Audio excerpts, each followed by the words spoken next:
à la suite de notre série de messages sur la guérison. Le thème de notre été, c'est la guérison. Et ce matin et lors du prochain message, deux messages qui ensemble peuvent littéralement changer votre vie. Le thème ce matin, c'est la guérison des offenses. La guérison des offenses. Et après cet été 2019, je célèbre 35 ans de pastorat à temps plein. Ça fait 35 ans que je suis pasteur à temps plein. J'ai commencé à l'âge de 5 ans. C'était vraiment remarquable, c'était magnifique. 35 ans de pastorat. Et dans ces 35 ans de pastorat, à écouter des gens, à prier avec des gens, à donner notre vie, à voir des gens être restaurés, à découvrir tout ce que Dieu a pour eux, à guérir. Je suis venu à l'absolue conviction que la guérison des offenses, qu'il n'y a aucune guérison qui est plus exponentielle que la guérison des offenses. Exponentielle tant négativement que positivement. L'absence de guérison, le refus d'être guéri de nos offenses a un poison exponentiel qui se répand et infecte chaque aspect de notre vie. Mais la guérison des offenses apporte une bénédiction au-delà de tout ce que vous pouvez imaginer, dans tout ce que vous touchez, dans toutes vos relations, dans votre relation avec Dieu, dans tout ce que vous faites.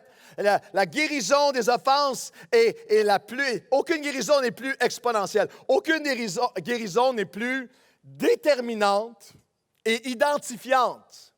C'est en fait notre capacité comme être humain à guérir de nos offenses et à pardonner qui nous distingue. Ce n'est pas le fait qu'on va à l'église, qu'on chante des chansons, qu'on connaît des versets, et que... Non, Jésus a dit, c'est à l'amour. Il y a une mesure d'amour que vous allez avoir les uns pour les autres, une capacité de guérir de vos offenses. C'est à ça qu'ils vont savoir que vous m'appartenez. Lorsque vous prierez pour ceux qui vous ont fait du mal, lorsque vous pardonnerez, c'est ainsi qu'on vous appellera fils et filles de Dieu. C'est notre capacité surnaturelle à aimer qui nous distingue et nous identifie. Aucune guérison n'est plus, et ça c'est intéressant et important, n'est plus accessible à notre portée, de notre choix, de notre ressort, de nos décisions.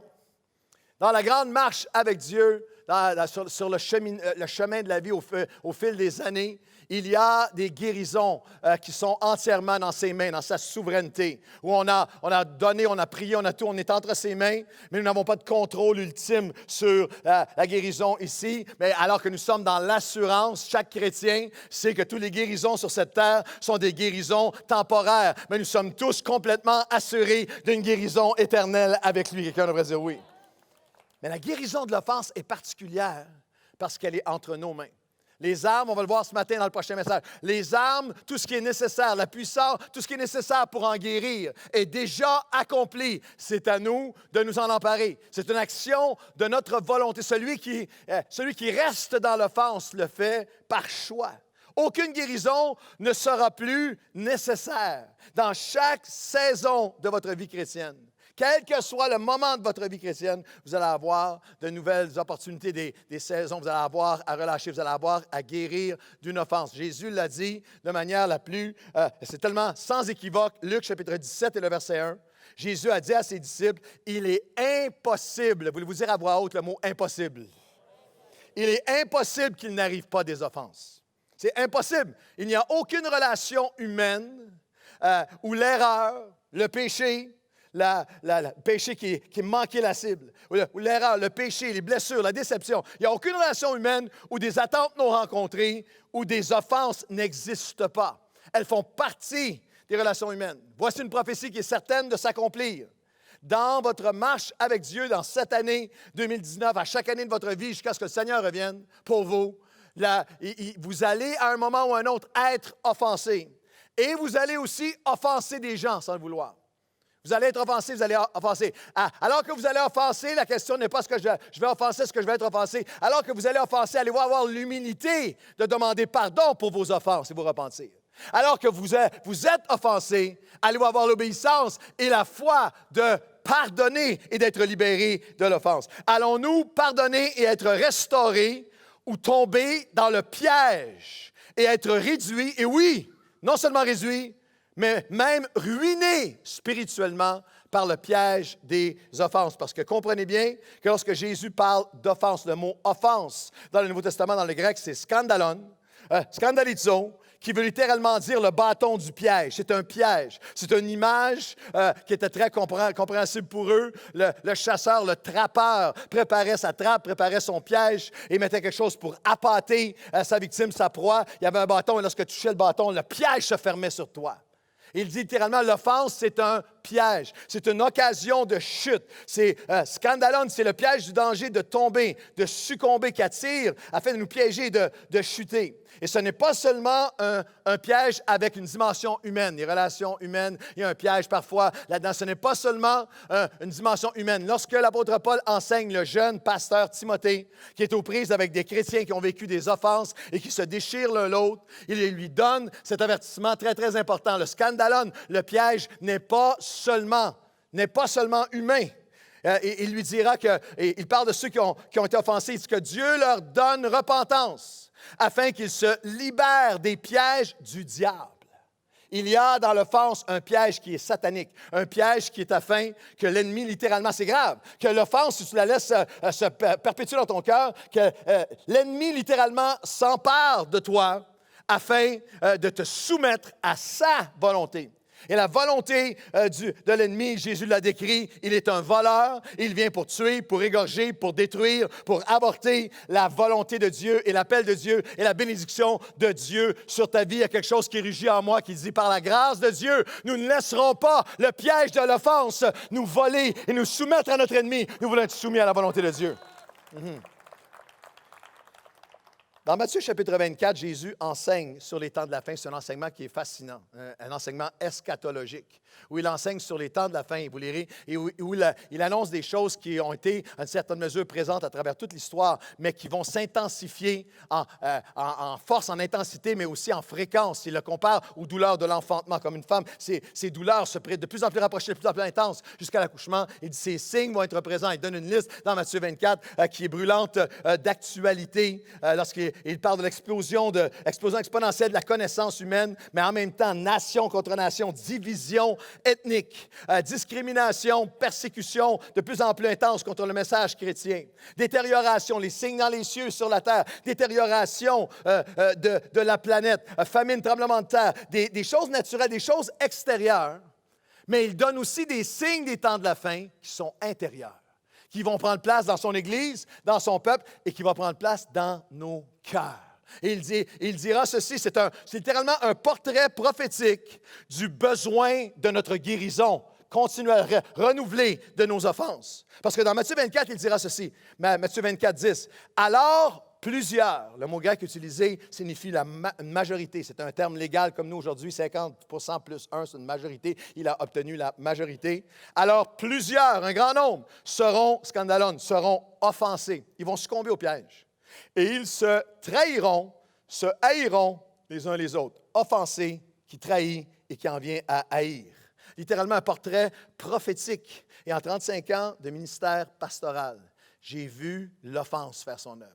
Les offenses, j'ai vu l'offense voler des gens, j'ai vu l'offense détruire des couples, le non-pardon détruire des mariages, détruire des familles, détruire des amitiés, détruire des appels, détruire des ministères, faire que des gens qui avaient un témoignage extraordinaire en viennent par leur amertume s'éloigner de tout ce qui était de Dieu. Ils ne peuvent même plus, c'est comme si leur témoignage leur avait été volé par les offenses.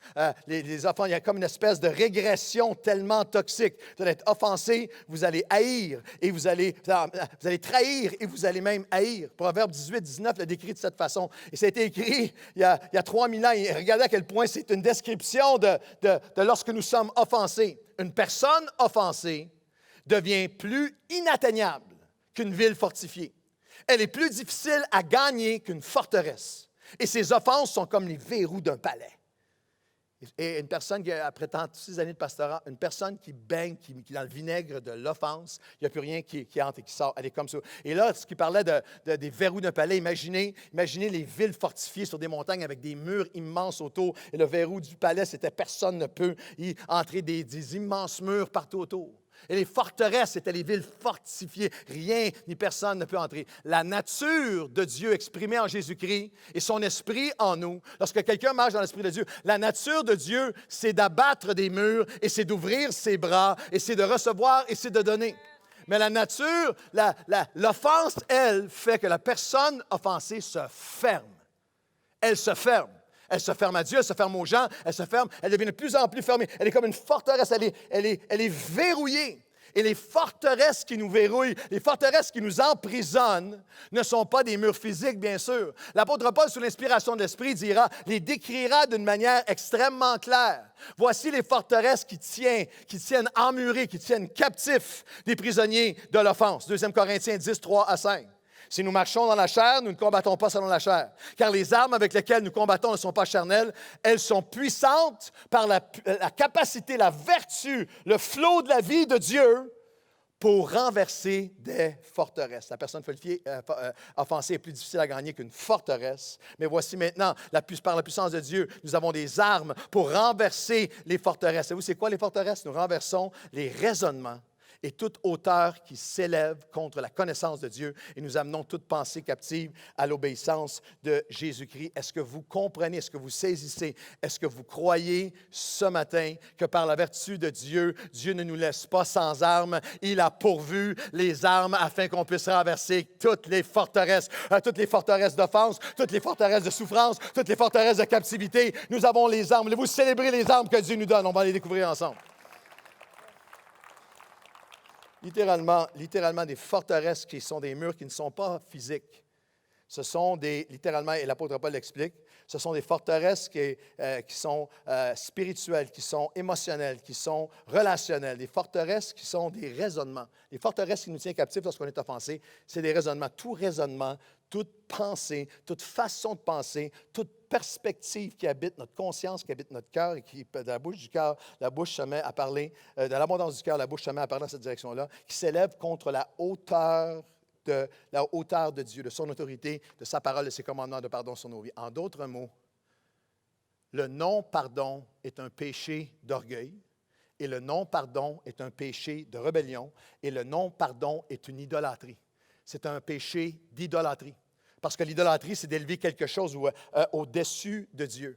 Et la question de l'esprit, c'est, avez-vous réalisé, est-ce que peut-être que c'est toi ce matin, que lorsque ton offense, as-tu élevé ton offense au-dessus de Dieu, au-dessus de son pardon, au-dessus de ses promesses, au-dessus de ses commandements, au-dessus de son onction, au-dessus de son esprit, au-dessus de son appel à le représenter, au-dessus de son amour pour son peuple, au-dessus de ton rôle dans son Église? J'ai côtoyé et j'ai été tenté moi-même. L'offense peut devenir l'idole que tout occupe toutes mes pensées, mais la parole de Dieu dit que tu vas vaincre l'offense en réalisant que tu dois amener chaque pensée, amener ton cœur, amener ta perspective, à abattre ses forteresses et à élever Dieu à l'endroit où il est supposé être, au-dessus de tout. L'offense qui devient rancune et amertume, trahison, est tellement plus sérieux pour Dieu que nous voulons bien l'admettre. L'apôtre Jean le dira de cette façon, c'est offense, trahison et haine, a dit Jésus. 1 Jean 3,15, quiconque haït son frère est un meurtrier. Et vous savez qu'aucun meurtrier n'a la vie éternelle demeurant en lui. Lorsque nous demeurons dans l'offense, nous assassinons la joie de Dieu. Nous assassinons la paix de Dieu. Nous assassinons des relations. Nous tuons les promesses de Dieu. Nous tuons notre témoignage. Nous tuons notre appel. Nous tuons notre impact. Nous tuons la représentation de Jésus que nous sommes appelés à être. Et comprenez bien, l'offense dans le cœur est quelque chose d'insidieux. Personne ici regarde à gauche, à droite. Tout le monde regarde à son propre cœur dans ces deux messages. Parce que ce n'est pas seulement lorsqu'on a l'idée d'une personne offensée, on a une image de quelqu'un qui a le poing serré et qui vocifère avec un rictus de rage sur son visage. Non, c'est beaucoup plus deep que ça. C'est beaucoup plus profond que ça. Tu peux être à l'église en train de chanter et il y a une offense dans ton cœur où tu peux être éloigné de l'église. Tu parles comme normal. Tu interagis encore en apparence avec une façade, mais il y a quelque chose à l'intérieur. La Bible nous dit, par exemple, de Absalom dans 2 Samuel 13, 2. Absalom ne parla ni en bien, ni en mal avec Amon, son frère, mais il l'avait pris en haine.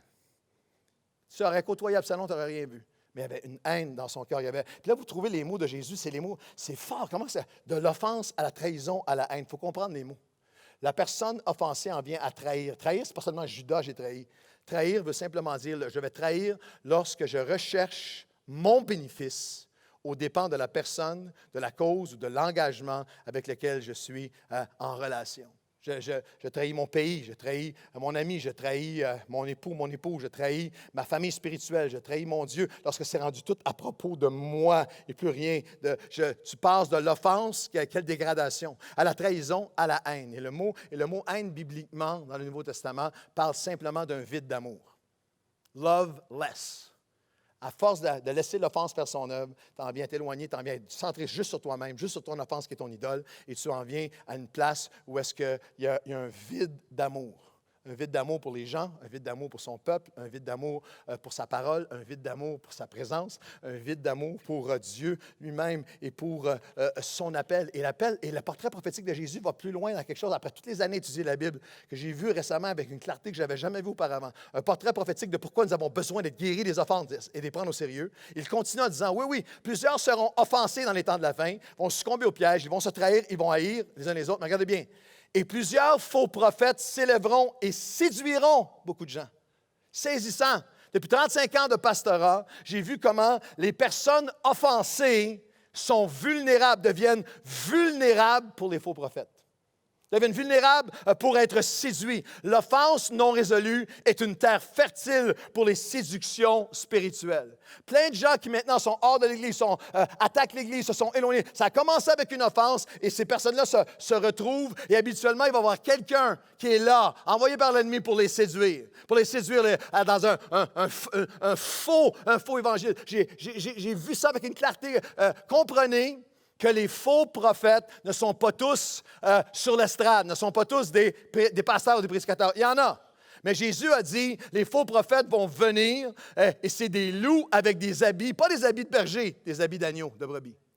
Alors, les faux prophètes qui séduisent les gens ne sont pas seulement des faux pasteurs sur l'estrade, c'est aussi des personnes dans l'Église. Ce sont des gens parmi le peuple. L'apôtre Paul, dans Acte 20, avertit les Éphésiens, les loups ravisseurs vont venir pour vous déchirer et ils viennent parmi vous et du milieu de vous. Lorsque tu permets, tellement de gens ont laissé l'offense faire son œuvre en eux et lorsqu'ils sont dans l'offense, ils deviennent vulnérables à n'importe quelle affaire, n'importe quelle doctrine, surtout si ça attaque ou dénigre l'Église et se retrouvent éloignés. Et plus que ça, Jésus dira, le portrait prophétique, et parce que l'iniquité sera accrue, l'amour du plus grand nombre se refroidira.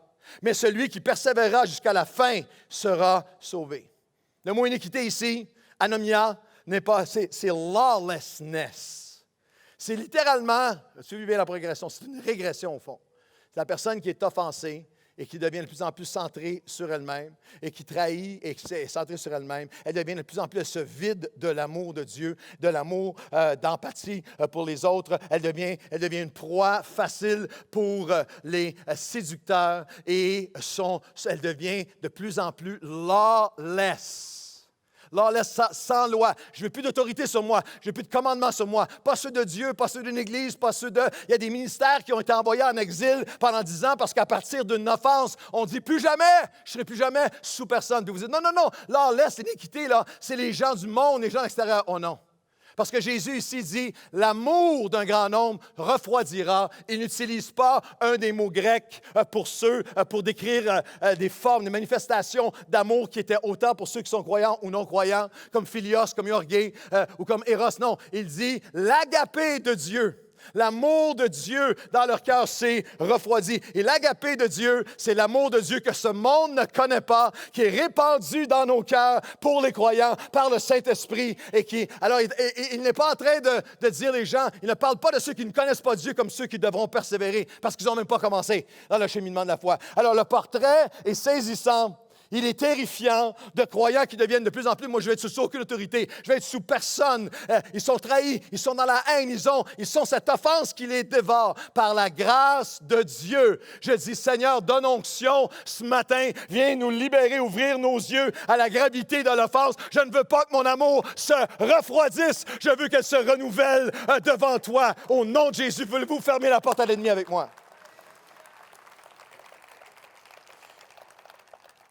Le refroidissement de notre amour est souvent directement en relation avec le niveau de la personne qui nous a offensés, le niveau relationnel de la personne qui nous a offensés. David le décrit bien. Il dit, c'est pas quelqu'un d'étranger. C'est des gens qui étaient loin. En d'autres mots, plus les gens sont proches, plus ça nous fait mal, plus ces offenses-là peuvent nous marquer longtemps. Dans le psaume 55, David dira ceci, ce n'est pas, psaume 55, verset 12 à 15, ce n'est pas un ennemi qui m'a offensé, je le supporterai. Ce n'est pas un adversaire qui s'élève contre moi, je l'ignorerai. Mais c'était toi. C'est toi qui m'as trahi, c'est toi qui m'as offensé. C'est toi, mon ami, mon frère, mon compagnon, mon confident. Je t'avais donné toute ma confiance. Ensemble, nous étions comme des frères. En français, certaines traductions l'ont traduit de l'hébreu. C'est tellement intense comment David utilise des mots en hébreu. Il dit, ensemble, nous avions une relation intime. Relation de cœur, on portait des choses ensemble alors que nous allions avec la multitude à la maison de Dieu. La majorité des théologiens, des commentateurs vont nous dire qu'il parlait à ce moment-là de Achitophel, qui était son bras droit, qui était celui qui avait bâti tout avec lui, il s'était confié à lui, ils avaient fait 1000 combats ensemble. Et Achitophel a pris une décision à un moment, s'est éloigné, a laissé l'offense dans son propre cœur et s'est allié avec son fils Absalom pour détruire le père. Et David dit, c'était toi qui étais tellement, tellement proche de moi. Ce qui est remarquable, c'est que la Bible, qui connaît l'être humain si parfaitement, la Bible reconnaît qu'il y a des degrés d'offense.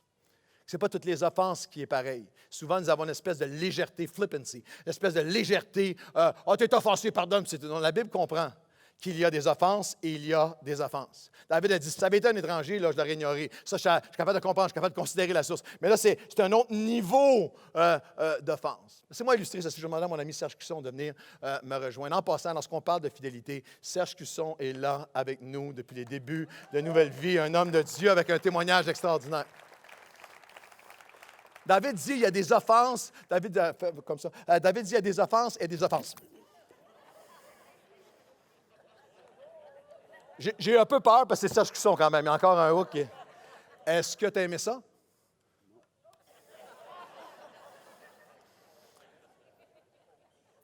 Il y a une offense. Je n'ai pas aimé ça. Ça m'a déstabilisé.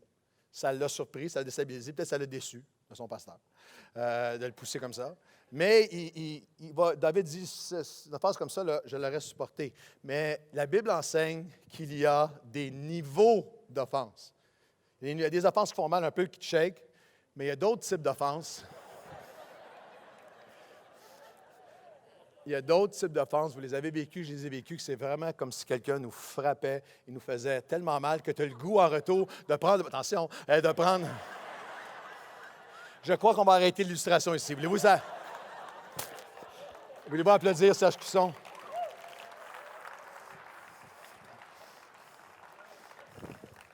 Il y a des niveaux d'offense.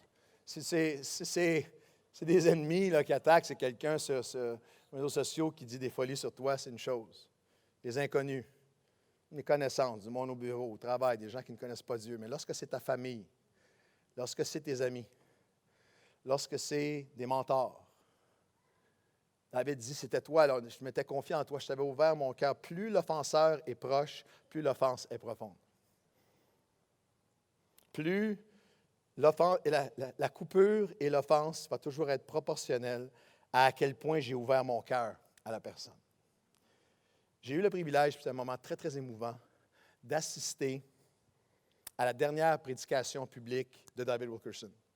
Il l'a dit lui-même, et c'est ça qui est arrivé. Il était quelques mois avant qu'il nous quitte pour aller être avec le Seigneur. Et on avait une grande conférence au Colorado et il était très, très affaibli physiquement dans une chaise. Il ne pouvait plus se tenir debout pour prêcher. Et il s'est simplement assis pendant quelques minutes pour partager. Puis il a dit, ceci est mon dernier message public. Et a partagé son cœur. Et c'était un moment vraiment très, très émouvant. Et à la fin, quand tout était fini, j'ai eu le privilège d'être assis à côté de lui. Il y avait un petit salon, il y avait des gens partout autour. Puis j'étais assis à côté de lui. Et il avait dit, c'est ma dernière. J'avais aucune idée qu'il était pour nous quitter quelques mois auparavant, mais j'avais un sens que c'est une fin de saison dans sa vie. Et je lui ai posé, on était tout seul.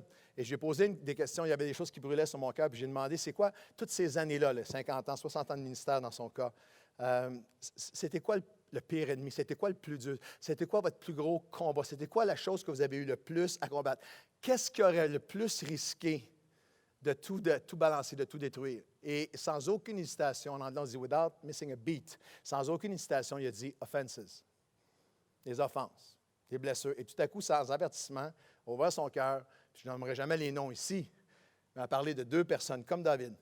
Elle a parlé de 2 qui étaient tellement, tellement proches de lui, qui pendant des années, à une certaine époque, lorsqu'il était au début de la soixantaine, alors qu'il était rendu 20 ans plus tard, avait monté des attaques contre lui qui avaient duré pendant des années, puis il m'avait expliqué que c'était tellement douloureux parce que c'était tellement déchirant, tout ce qu'il avait. J'ai combattu des démons partout dans le monde, mais ça, là, de l'intérieur comme ça, là. Il raconte que c'était tellement douloureux, il dit que des fois, il dit que c'est son épouse qui l'habillait, qui mettait son veston, sa cravate pour aller prêcher, tellement qu'il souffrait. Puis un matin, il s'est levé, et lorsqu'il s'est regardé dans le miroir, il y avait le blanc des yeux, tout injecté de sang, pareil comme quelqu'un un boxeur qui a reçu des coups. Puis il est allé voir le médecin, qu'est-ce qui m'arrive? Le médecin dit, vous êtes cogné, vous avez un accident de taux? Non, non, rien. Et finalement, au Christian de dire, bien, je traverse des grosses épreuves en ce moment, et j'ai pleuré une partie de la nuit. Le médecin dit, vous avez crevé toutes les veines de vos yeux. Et il a raconté que c'est. Et j'ai dit, mais how did you make it out? Comment est-ce que vous avez réussi à. Et c'est même partagé comment, et c'est ce que je vais apporter ce matin, mais surtout dans le prochain message, le plan de Dieu, le comment de Dieu pour la libération, la guérison. Mais comment est-ce que de prier pour lui-même pendant des mois et des mois, je ne laisserai pas ça me définir, je ne laisserai pas ça. Et après, d'oser dire, j'ai commencé, je n'étais pas capable au début, mais de prier pour eux, de prier pour eux. Et après, de Dieu lui dire, j'ai résisté pendant des semaines et des mois, mais tu vas commencer à aller bénir ceux qui t'ont fait du mal. Et lui, moi, je n'ai même pas demandé c'était qui, on était ensemble, on était assis ensemble. Et puis, il me dit, do you know what I'm talking about? Parce que moi, je ne connaissais pas cette histoire-là. Je dis non. Puis sans aucune colère ou amertume, il a juste pointé. Et les personnes étaient là et avaient rendu hommage. Les personnes, il avait amené, le pardon l'avait amené à une dimension de réconciliation. Laissez-moi vous dire ceci. Il y a une différence entre pardon et réconciliation. Parfois, le pardon ne pourra pas faire en sorte que tu ne pourras pas te réconcilier. Jésus, à la croix, Père, pardonne-leur. Il a offert le pardon. Il était maintenant disponible, mais c'est la repentance d'une personne à la fois qui fait que les personnes accèdent au pardon. Il y aura des moments où alors que tu vas chercher ta victoire et ta guérison sur l'offense, que ça mènera à une réconciliation miraculeuse. Il y aura d'autres moments où à cause de l'autre personne, c'est hors de ton contrôle. Même elle est décédée, elle n'est pas là, ou elle est là, mais elle ne viendra pas. Ça ne veut pas dire que toi, tu as besoin de la laisser contrôler ta vie. Nous pouvons relâcher l'offense, fermer la porte à l'ennemi et être rempli à nouveau de l'amour de Dieu et marcher dans la guérison de l'offense, quelle que soit la décision de l'autre personne. Je veux applaudir avec moi. Un portrait prophétique, et Jésus nous révèle, on commence ce matin dans le prochain message, le pardon comme seule source de puissance pour cette guérison.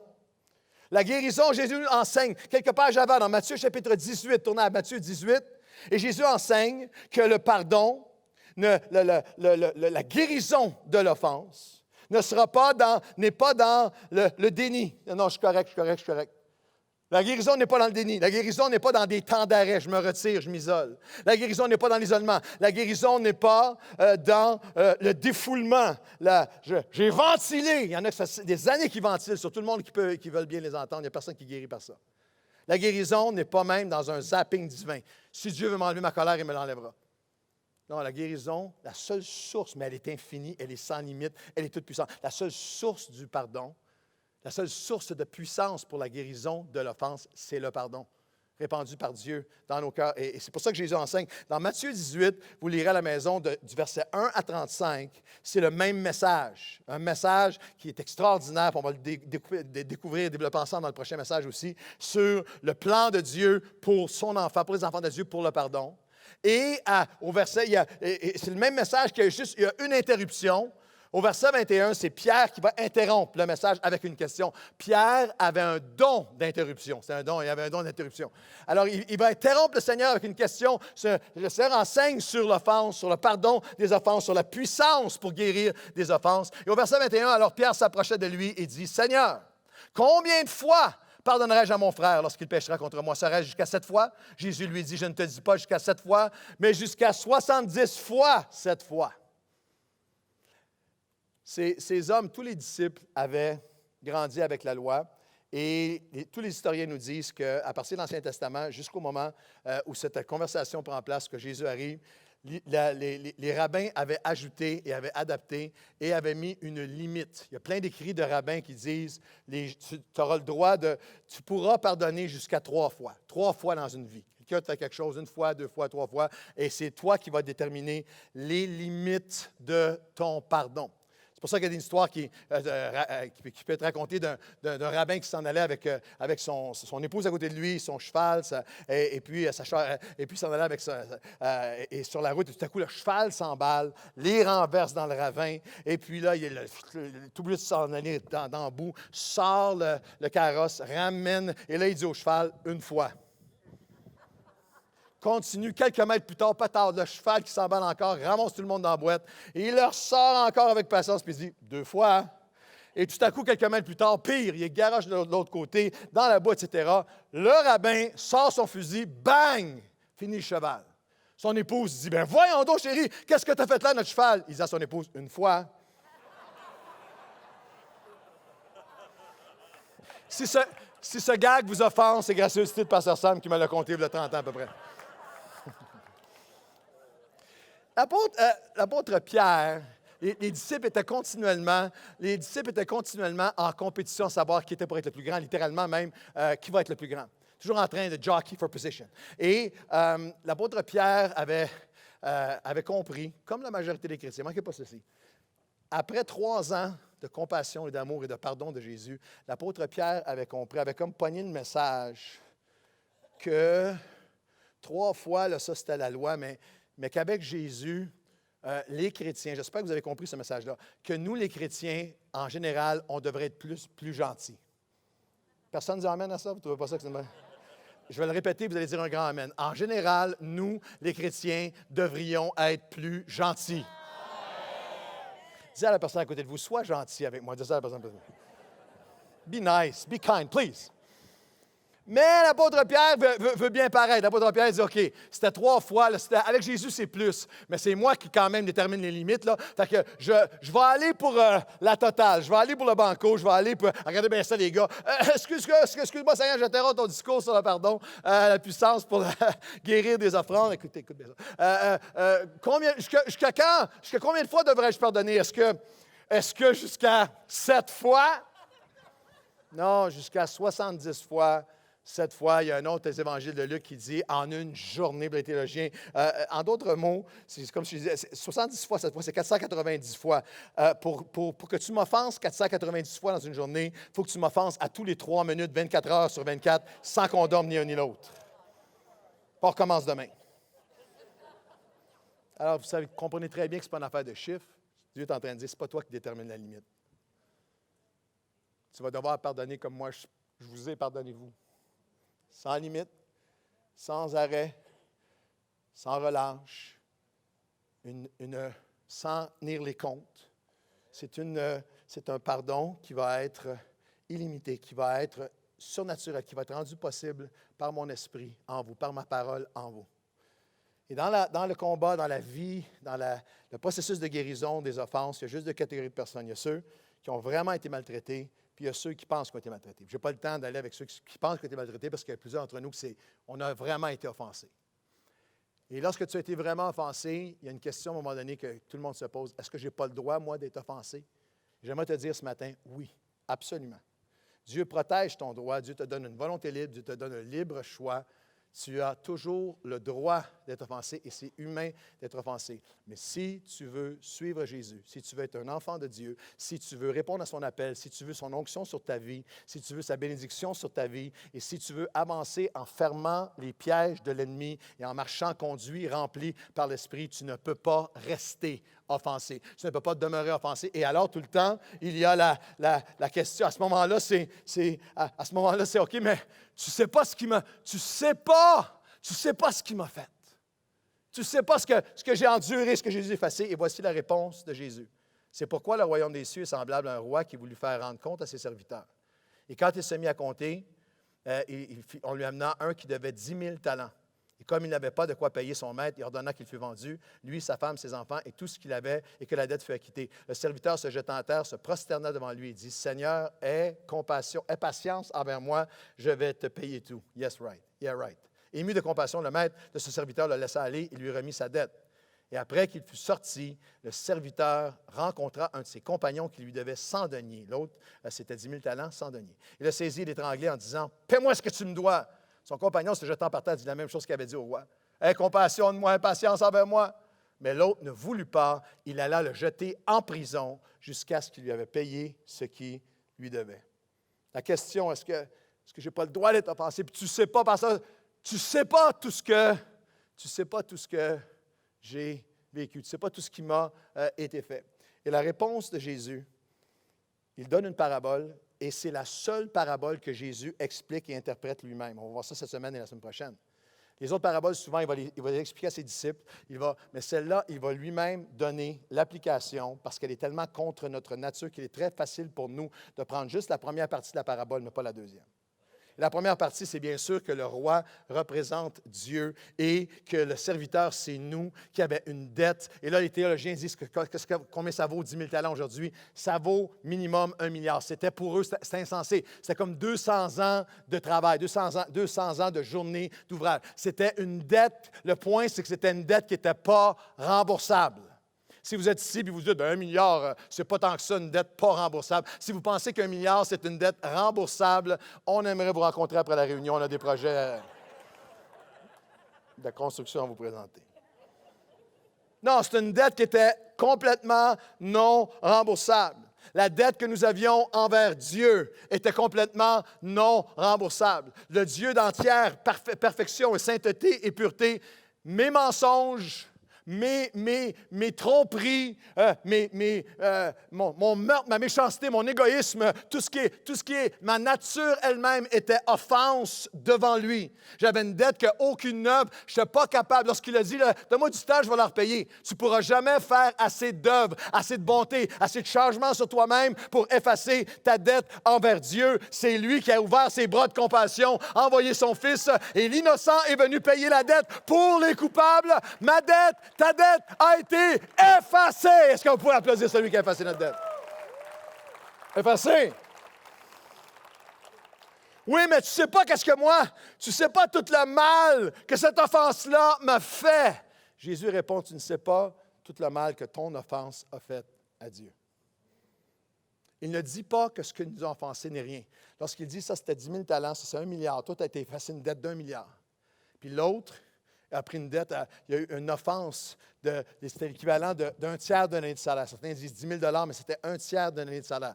Tout le monde ici, si on m'enlève, si on t'enlève un tiers d'une année de salaire, ça fait mal. C'est quelque chose qui change tes choses. C'est quelque chose qui te met dans le trouble. Alors, Dieu n'est pas en train de dire ton offense n'est pas grave. Dieu n'est pas en train de dire ce que tu as vécu n'a rien coûté, c'est pas grave, c'est rien à effacer. Dieu reconnaît, mais il est en train de rappeler à son enfant, rappeler avec amour en l'enfant de Dieu que ta dette est bien pâle en comparaison avec ce que Dieu a effacé envers toi.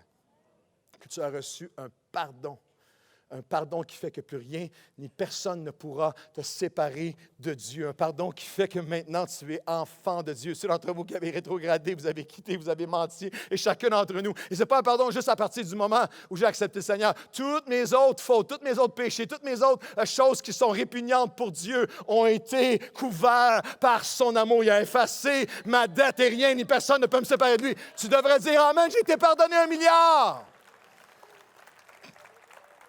Paul dira aux Colossiens de cette façon, il a effacé l'acte dont les ordonnances nous condamnaient, qui subsistaient contre nous. Il a détruit en le clouant à la croix. Il a dépouillé les dominations et les autorités et les a livrées publiquement en spectacle, en triomphant d'elles par la croix.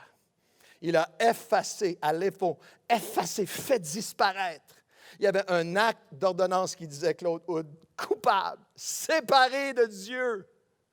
Et Jésus est venu sur la croix et a dit, il est coupable, mais je vais, moi, l'innocent, venir mourir pour le coupable. Je vais mourir et ressusciter alors qu'il va mettre sa foi en moi. Mon amour va couvrir et effacer sa dette. Il va pouvoir être libre d'entrer dans les plans que j'ai pour lui. Vous savez, à cette époque-là, même c'est ce qui avait le plus de valeur, les scribes, le papyrus, le parchemin était fait avec des peaux d'animaux et c'était courant pour eux. Lorsque ça dit qu'il a effacé la dette, les ordonnances qui étaient retenues contre nous ont été effacées. Pour nous, ça passe comme ça. Pour eux, ça avait une vraie signification parce que c'était courant. courant ça faisait partie du travail de scribe. Le parchemin était tellement précieux que lorsqu'on voulait le réutiliser, effaçait mot par mot, tâche par tâche, jusqu'à ce qu'il soit immaculé et recommençait à écrire de nouveau. Joséphus Flavius, l'historien juif, raconte des moments de cérémonie comme Matthieu 18, où des gens venaient ensemble, puis lorsqu'ils venaient ensemble, il y avait une dette sur une maison, quelque chose qui avait été effacé, ils l'ont payé pendant des années, et là, toute la famille était là en célébration, alors qu'ils effaçaient chaque dette, chaque chose pour écrire par la suite. Est-ce que tu comprends que le Seigneur a effacé notre dette, chaque faute, chaque passé, chaque erreur, chaque tromperie, chaque mensonge, chaque trahison, il les a toutes effacées pour écrire sa nouvelle destinée pour toi et pour moi. J'ai reçu ce pardon avec lequel je dois pardonner. Vous devriez applaudir vos offenses qui ont été effacées par Dieu. J'ai été touché au mois de mai de cette année, lorsque j'ai vu une graduation. On a eu notre graduation ETF et toute l'université avait leur graduation. Lorsque j'ai vu la graduation, une illustration moderne d'une dette effacée, j'ai vu la graduation du collège Morehouse aux États-Unis. Puis un homme qui s'appelle Robert Smith, qui est un milliardaire qui a été invité juste pour faire un speech puis recevoir un doctorat honorifique. Mais il avait une surprise de préparer pour les étudiants. Les étudiants qui étaient là, des centaines d'entre eux, avaient tous une dette entre 125 et 175 000 $, une dette étudiante. Puis lui est arrivé en disant, « Je veux vous annoncer une bonne nouvelle, j'efface votre dette. » Regardez bien, Robert, regardez, c'est une minute. Regardez-le pendant un instant et regardez-le surtout avec un œil sur le fait, avec un cœur sur le fait que voici pourquoi je dois pardonner. Parce que Dieu a effacé notre dette pour nous libérer afin d'accomplir, malgré toutes les offenses que ma vie avait été pour lui, a effacé ma dette afin que je puisse accomplir maintenant ses œuvres dans ma vie. Effacer la dette. My family is making a grant to eliminate their student loans.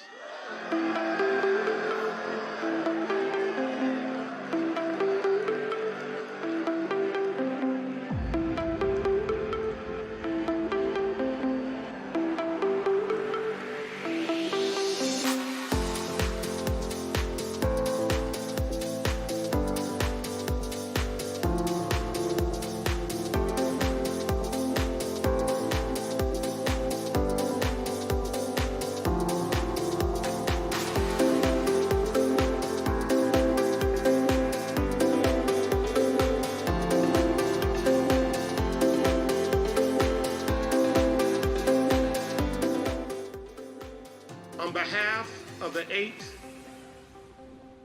generations of my family who have been in this country, we're going to put a little fuel in your bus. This is my class, 2019.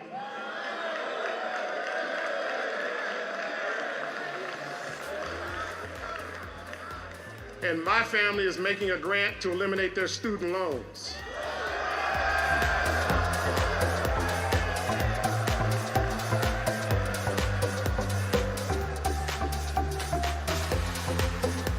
Combien disent, Seigneur, merci pour le sang de Jésus, plus précieux que 40 millions de dollars qui est venu effacer, afin que je puisse effacer la dette de Don. Je demande aux musiciens de s'approcher. Dans le prochain message, nous allons découvrir ensemble le plan de Dieu pour la guérison de l'offense. Et la raison pour laquelle le message aujourd'hui est tellement important, c'est que, à moins que vous ne réalisiez l'importance, à moins que vous le preniez personnellement, que vous ouvriez votre cœur, et je peux le dire après 35 ans de pastorat, pour vous prêcher tous les plans de Dieu pour votre libération. Puis j'ai vu des gens, tout simplement, quel que soit ce qui est donné, si le cœur n'est pas ouvert à reconnaître l'offense et son œuvre destructrice et à fermer la porte, le piège de l'ennemi, tous les messages passent par-dessus eux et même à la limite les endurcis. Il y a des gens qui ont entendu 50 messages sur les offenses puis ont resté de plus en plus enracinés dans leur offense. Il y a une description dans la Bible de l'offense, parce qu'on va voir la semaine prochaine dans le message, parce que c'est assez saisissant que celui qui a été tellement pardonné puis qui refuse de pardonner, il veut mettre l'autre en prison. On l'a lu ensemble, il l'a enfermé jusqu'à temps que je veux limiter l'autre personne au mal qu'il m'a fait. Je l'emprisonne dans le mal qu'il m'a fait, c'est tout. Mais c'est lui qui se retrouve en prison. C'est lui qui se retrouve dans le cachot de son non-pardon. Et le Proverbe 18, qui parlait plutôt des offenses, décrit cette personne-là, puis c'est mot à mot ce qui arrive. Moi, j'ai vu ça depuis 35 ans de pastorat. Proverbe 18, 1 à 3, celui qui se tient à l'écart à cause de l'offense, c'est le Proverbe 18. il s'isole, il cherche seulement son propre jugement. Il vient en colère, il s'irrite, il rage, il rages contre tout ce qui est sagesse. Ce n'est pas à la compréhension que cette personne-là qui a perdu son sens par l'offense prend plaisir. C'est à la manifestation de ses propres pensées seulement. Quand vient la méchanceté, vient alors le mépris et la honte. J'ai vu des personnes qui, dans l'offense, au fil des années, en viennent, qui ne sont même pas capables de tolérer d'entendre un message chrétien, même pas capables de tolérer un message de pardon, même pas capables. Ils ragent contre tout ce qui serait sagesse qui pourrait les libérer. Jésus dit, pose la question comme il a posé à l'homme au bord de la piscine. Veux-tu être guéri? Veux-tu être guéri de ton offense? Parce que si tu veux être guéri de ton offense, tu n'en as pas la capacité en toi-même. Mais voici mon plan pour ta guérison qu'on va développer ensemble. Je vous donne 2 promesses en terminant. Dans Jude chapitre 1, il dit, « Pour vous, bien-aimés, vous édifiant, building yourself up, littéralement dans le grec, te reconstruisant vous-même sur votre très sainte foi, en priant par le Saint-Esprit afin de vous maintenir dans l'amour de Dieu. » Il y a quelque chose qui est assez puissant, c'est qu'il y a un équilibre dans le royaume de Dieu. Lorsqu'on est sous offense, on peut être aidé par des gens, on peut être édifié par des personnes qui nous encouragent. Mais on a tous vu et connu des gens qui ont tout essayé, tout fait pour les encourager, mais il y a une partie où la parole de Dieu dit, c'est toi qu'il faut qu'il t'édifie toi-même sur le Saint-Esprit. C'est toi qu'il faut qu'il aille à Dieu. C'est toi qu'il faut qu'il dise, Saint-Esprit, je viens à toi, j'ai une offense, un non-pardon, j'en suis incapable d'en guérir par moi-même, mais viens maintenant par ton Saint-Esprit, ô Dieu. Viens maintenant me répandre ton amour dans mon cœur. C'est pour ça que l'apôtre Paul dira aux Romains que l'espérance, elle ne ment pas, que nous savons qu'à travers nos blessures, Romains 5, Dieu développe notre persévérance et que la persévérance produit la victoire et cette victoire produit l'espérance. Or, l'espérance ne se trompe pas parce que l'amour de Dieu est répandu dans mon cœur par le Saint-Esprit qui nous a donné, quelle que soit l'ampleur de l'offense, l'Esprit de Dieu en nous, pour ceux qui le recherchent, peut et va nous guérir, nous restaurer, nous protéger des pièges de l'offense et nous rendre capables de... Même l'épreuve produit une persévérance et la persévérance produit des victoires. Et la victoire fait de nous des hommes et des femmes qui déclarent une espérance, un espoir à tous ceux qui ouvrent leur cœur. Quelle que soit l'offense qui a paralysé ta vie, l'Esprit de Dieu peut t'en libérer dans le nom de Jésus. Et ceux qui l'ont vécu, voulez-vous applaudir à quelqu'un qui a besoin de l'entendre?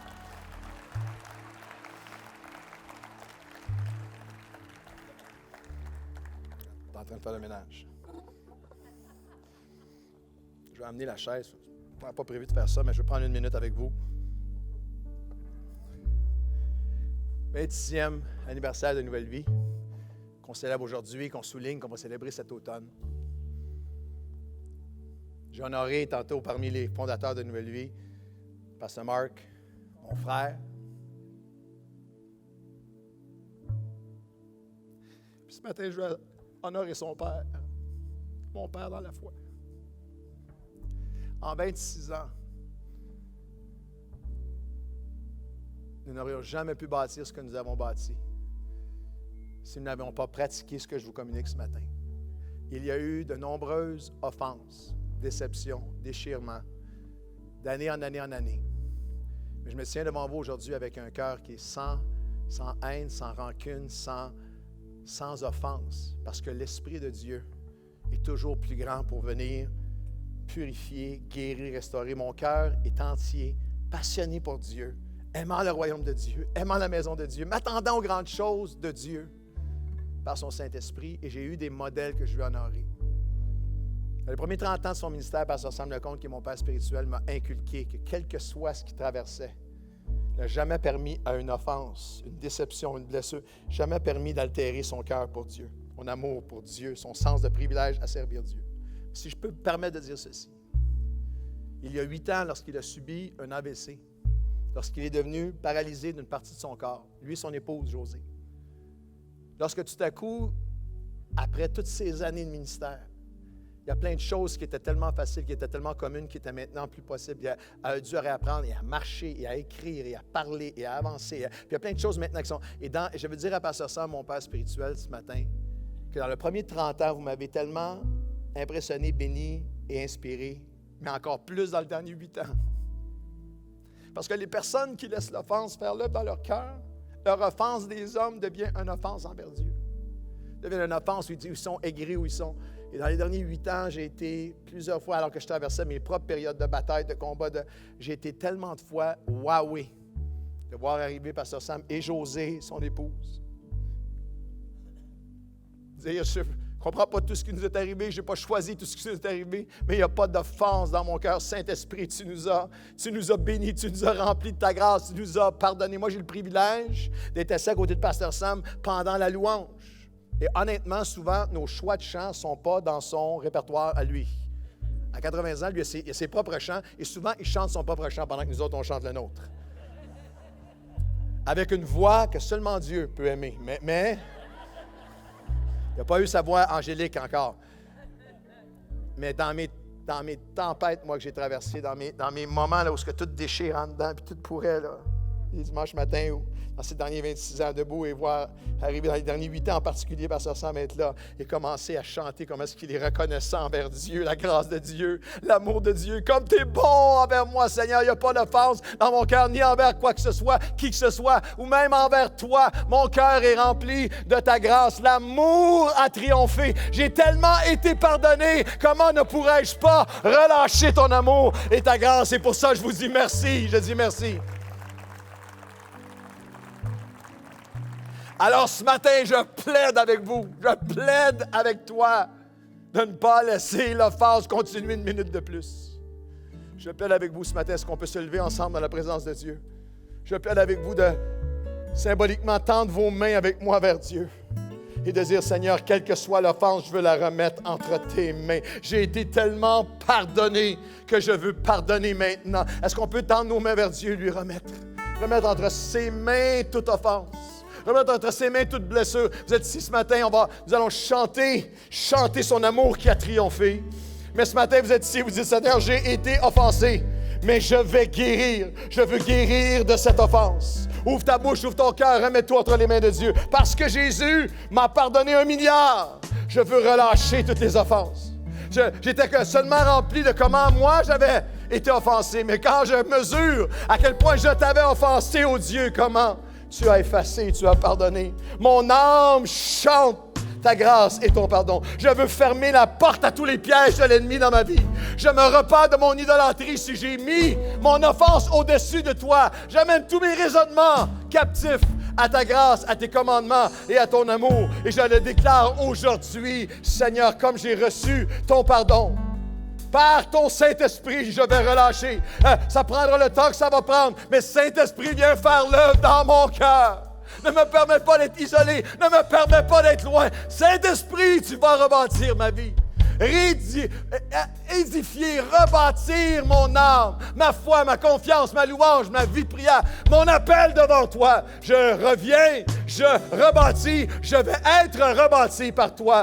Saint-Esprit de Dieu, dans le nom de Jésus. Et tout le peuple de Dieu dit un grand Amen. Et si vous voulez faire sa volonté, voulez-vous applaudir avec moi? Je veux faire ta volonté.